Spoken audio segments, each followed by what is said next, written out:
Okay, so I already have my key set up for this problem right here for our first problem, 1 1/3 times 2 1/2. I'm using pattern blocks and I have my key set up as 1 yellow hexagon equaling 1 whole, 1 trapezoid, or 1 red trapezoid will equal 1/2, and then 1 blue rhombus will equal 1/3, and then 1 green triangle will represent 1/6. So the first thing you'll work on this problem is representing 1 1/3. So to represent the 1 whole, you'll do a yellow hexagon, and to represent the 1/3, you will represent a blue rhombus. Then we're gonna multiply that by 2 1/2. So it'll be 2 1/2 groups of 1 1/3. So let's do the second group of this. So you'll just do another yellow hexagon and another blue rhombus to represent another 1 1/3. So that's 2 groups of 1 1/3, and now all you're left with is 1/2 of this. So to figure out a half of 1 1/3, we're going to break these up into triangles so that we can better visually see how to break that up into a half. So this right here will be 1 1/3 broken up into triangles. So to figure out a half of that, you count the triangles, which will be 1, 2, 3, 4, 5, 6, 7, 8 triangles. Half of 8 triangles will be 4. So 4 triangles is what's going to represent a half. So then you will just add that to the visual. So this is what it would all look like once you break it all up into triangles. This is just the same as these. This is 1 1/3, 1 1/3. And then whenever we broke it up, we found out that this is half of 1 1/3. So now we'll take our spare triangles, and since we have 1, 2, 3, 4, 5, 6 triangles right here to make a whole, I'm going to transform this into another hexagon to represent another whole. So then once I do that, I'll have this whole brought down, this whole brought down right here.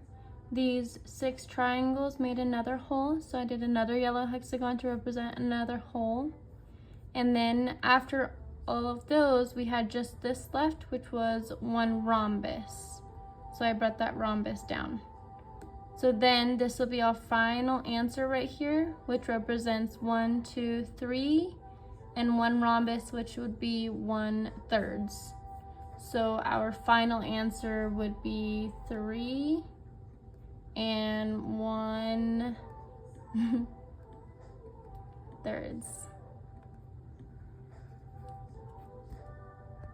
Okay, and so for the second problem, for 2 1/4 times a half, I'm going to use C-rods, and I have my key set up right here already. Purple is going to represent a whole.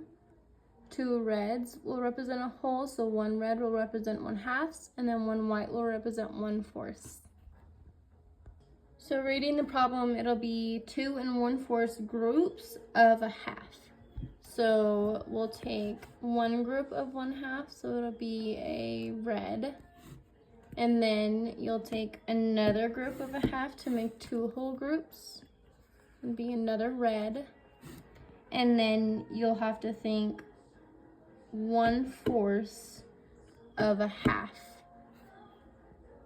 Okay, so I realized I messed up a little bit just whenever I had seen that I needed 1/4 of a half. So I made a new key. So the brown will represent our whole now.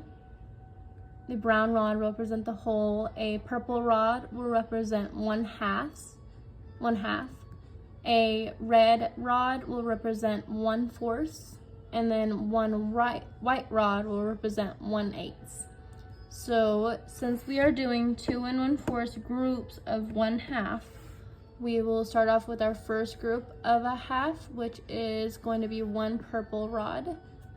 And then you will do another group of it to do 2 groups, which will be another purple And then, so that'll be our 2 groups. Now you have left of, you have the 1/4 groups of a half left. So 1/4 of the purple rod is going to be 1 white rod.